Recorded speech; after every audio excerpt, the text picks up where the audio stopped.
Hi hello नमस्कार श्री स्वामी समर्थ. कशा आहात तुम्ही सगळे? मस्त आहात ना? मस्तच राहा. स्वामी कृपा तुमच्यावर सदैव राहावी स्वामीचरणी प्रार्थना करते. आजच्या व्हिडिओला सुरुवात करते.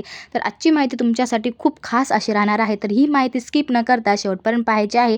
नवीन असाल तर चॅनलला सबस्क्राईब करून घ्यायचं आहे. तुम्हाला तर कळलंच असेल आपल्या टायटलवरून की ही माहिती काय राहणार आहे. तर बघा, आता धोंड्याच्या महिन्याची सुरुवात आहे. तर या धोंड्याच्या महिन्यात आलेला आहे गुरुपुष्य अमृत योग.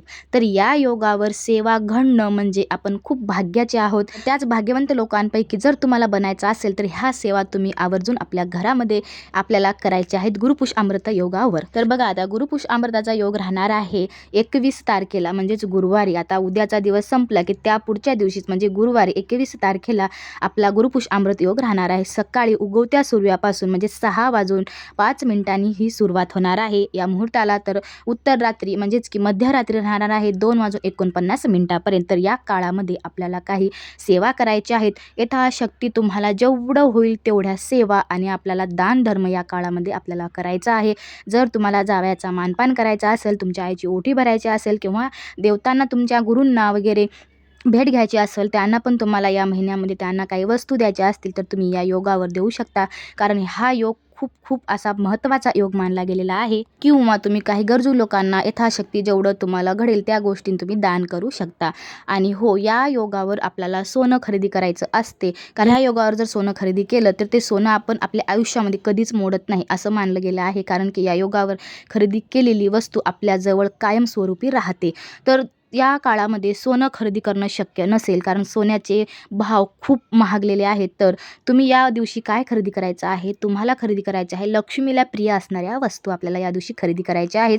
जसं की आपल्याला धान्य आणायचे आहेत आपल्या घरामध्ये, किंवा हळकुंडाचं एक तुम्ही हळकुंड आणू शकता, किंवा माता लक्ष्मीची मूर्ती तुमच्या घरात नसेल तर मूर्ती, फोटो, किंवा एखाद्या देवतांची तुमच्या घरात मूर्ती नाही आहे, फोटो नाही आहे, किंवा पितळेचे सामान तुम्ही या दिवशी आणू शकता. म्हणजे तुमच्या देवघरामध्ये प्लेट म्हणा, एखादी ज्योत म्हणा, काही तुम्ही धार्मिक कार्यामध्ये जर तुम्हाला कोणत्या वस्तू नाहीत त्या वस्तू तुम्ही या दिवशी आणू शकता. त्याने पण तुमच्या घरामध्ये लक्ष्मी अखंड टिकून राहते. किंवा तुम्ही एखादी प्रॉपर्टी घेऊ शकता, एखादी कुठेतरी गुंतवणूक करू शकता. काही जे जमेल ते तुमच्याकडून, छोटं मोठं काही हरकत नाही.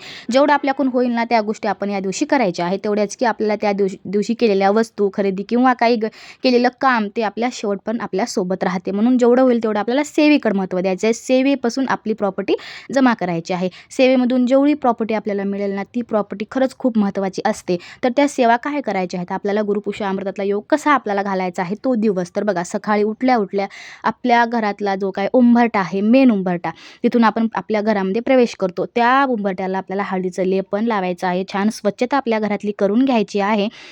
आणि शेजारी उंबरठ्याच्या आपल्याला दिवा प्रज्वलित करून घ्यायचा आहे. तुळशीची पूजा करायची आहे. देवघरातली आपली पूर्ण देवांची छान प्रकारे आपल्याला पंचोपचारी पूजा करून घ्यायची आहे. स्वामीची नित्यसेवा आपल्याला करून घ्यायची आहे. आणि याच दिवशी आपल्या किचन ओट्याची म्हणजेच आपल्या अन्नपूर्णा मातेची पूजा आपल्याला किचन ओट्यावर करायची आहे. आणि आपल्या किचन ओट्यावर आपल्या शेगडीची आपल्याला या दिवशी पूजा करून घ्यायची आहे. कारण की हा योग खूप भारी आहे. आणि या योगावर केलेले काही जे काही पुण्याचे कामं आहेत ते केलेले आपल्यासोबत शेवटपर्यंत राहतात. आणि त्याचं फळ पण आपल्याला खूप लवकर असं मिळते. म्हणून तुम्हाला पुढच्या म्हणजेच 22, 23, 24 तारखेला जरी सेवा घडल्या नाहीत तरी तुम्ही 21 तारखेला दिवसभर तुम्ही सेवा आपल्याकडून जेवढ्या होईल तेवढ्या करून घ्या. 4 दिवस स्किप केला तरी चालेल. कारण हा योग खूप भारी आहे आणि त्यातल्या त्यात धोंड्याचा महिना आहे म्हणून खूप या अधिकच पुण्य आपल्याला मिळणार आहे या योगावर पूजा केली तर. तर बघा, आता आपल्याला सर्वप्रथम काय करायचे आहे? आपले सगळे घरातले कामं करून घ्यायचे आहेत आणि आपल्याला काही सेवा त्या दिवशी आपल्याला करायचं आहे. विष्णू भगवानासाठी आपल्याला सत्यनारायण पूजा आपल्या घरामध्ये मांडायची आहे. सत्यनारायण पूजा मांडून घ्यायची आहे. जर तुम्ही या योगापासून पुढं 5 दिवस 11 दिवस तुम्ही जर सत्यनारायणाची सेवा करणार असाल तर तुम्ही या दिवसापासून पण सुरुवात करू शकता. आणि आपल्याला आवर्जून या दिवशी सत्यनारायण आपल्या घरामध्ये घालायचंच आहे. सत्यनारायणची सेवा आपल्याला करायचीच आहे. त्यानंतर जर तुमच्या घरामध्ये माता लक्ष्मी आणि विष्णू भगवानाची एकत्रित जर मूर्ती असेल तर त्या मूर्तीला आपल्याला अभिषेक द्यायचा आहे. आणि माता लक्ष्मीला पण अभिषेक द्यायचा आहे. जर एकत्रित नसेल तर वेगवेगळे असेल तर वेगवेगळा पण आपल्याला अभिषेक द्यायचा आहे. दुधाने, दह्याने, तुम्हाला जेवढं पाण्याने होईल, जे होईल ते तुमच्याकडून तुम्ही आपल्याला करायचं आहे. जेवढं होईल तेवढं अधिकच आपल्याला करायचं आहे या दिवशी. आणि आपल्याला श्रीयंत्राला आपल्याला कुंकुमार्चन करायचं आहे. आणि कुंकुमार्चन करत असताना आपल्याला श्री सुक्तमचं पठण करायचं आहे. जर होत नसेल तर ओम महालक्ष्मी देव्याय नमः किंवा ओम महालक्ष्मी नमः, ओम महालक्ष्मी नमः असं म्हणत जरी तुम्ही कुंकुमार्चन केलं श्रीयंत्राला तरीही चालेल. आणि आपल्या माता लक्ष्मीला अभिषेक देताना श्री सुक्तम किंवा ओम महालक्ष्मी देव्याय नमः असा मंत्र म्हणत जरी अभिषेक दिला तरी चालेल. आणि आपल्या विष्णू भगवानाला अभिषेक देत असताना म्हणायचं आहे ओम नमो नमो भगवते वासुदेवाय नमः, ओम नमो भगवते वासुदेवाय नमः असं म्हणून आपल्या विष्णू भगवानाच्या मूर्तीला अभिषेक द्यायचा आहे. जर विष्णू भगवानाची मूर्ती नसेल तर काय करायचं आहे, आपल्या देवघरातली बाळकृष्णाची मूर्ती घ्यायची आहे, त्यांना आपल्याला अभिषेक द्यायचा आहे. सकाळची जे काही आपण नित्यकर्म करतो ना आपल्या पूजेचं, त्यावेळेसच आपल्याला अभिषेक द्यायचा आहे या मूर्त्यांना. आणि सायंकाळी आपल्याला सत्यनारायण आपल्या घरामध्ये घालायचं आहे. तर सकाळी किंवा संध्याकाळी आपल्याला हे मंत्र काही सांगणार आहे तुम्हाला या ठिकाणी, त्या मंत्राचं आपल्याला पठण करायचं आहे. आपल्याला पठण करायचं आहे तो म्हणजे सर्वप्रथम आपल्या श्री स्वामी समर्थाची आपल्याला 11 माळी किंवा 1 माळ तुम्ही घेऊ शकता, यथाशक्ती जेवढा तुमच्याकडे वेळ आहे तेवढं. पण मी तर सांगेन तुम्हाला, या दिवसाचा जो काही काळ आहे, दिवसभर तुम्ही सेवेमध्ये घाला.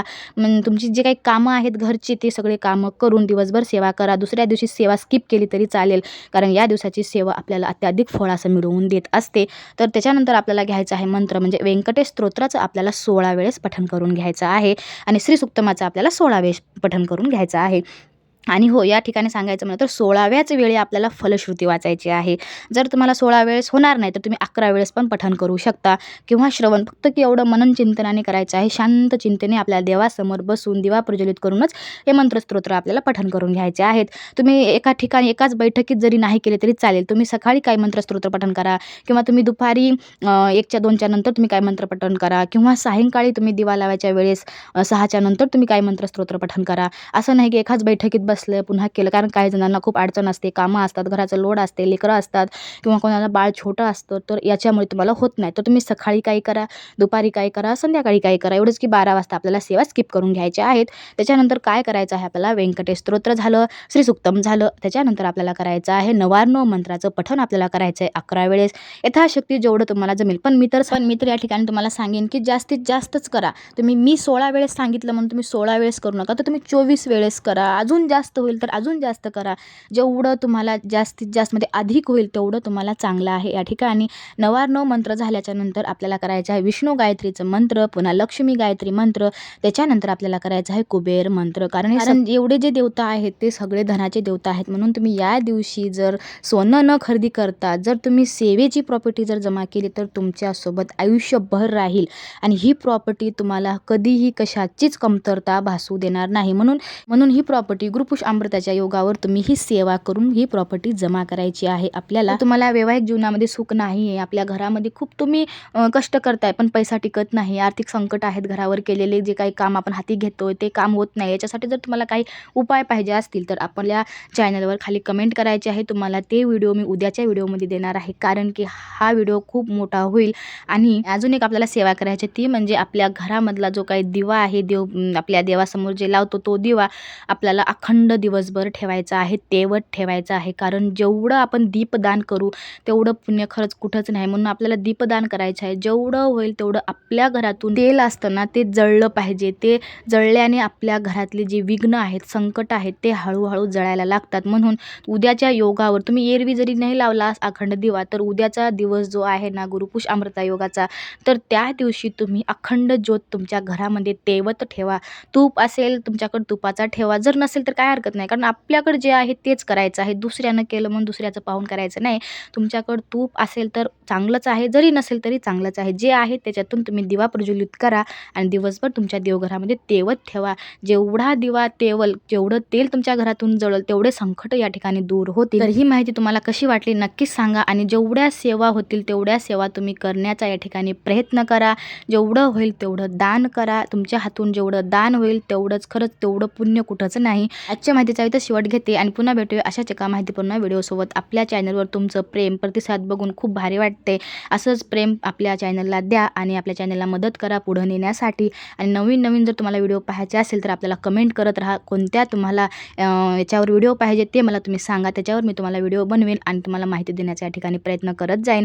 तर आजची माहिती तुम्ही शेवटपर्यंत बघितल्याबद्दल मनापासून धन्यवाद करते. बाय बाय सगळ्यांना. श्री स्वामी समर्थ.